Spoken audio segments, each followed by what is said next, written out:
Laura es topógrafa y tiene una pequeña empresa.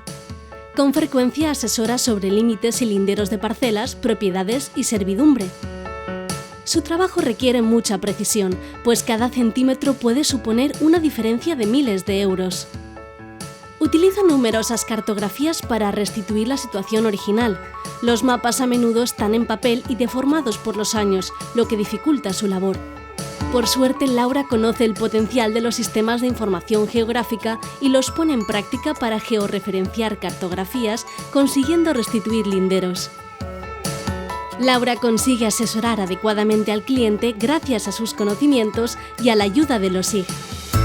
Actualízate con el máster en Sistemas de Información Geográfica aplicados a la ordenación del territorio, el urbanismo y el paisaje. Un máster de la Universitat Politécnica de Valencia, 100% online, estructurado por módulos y donde puedes aprender a tu ritmo las 24 horas del día.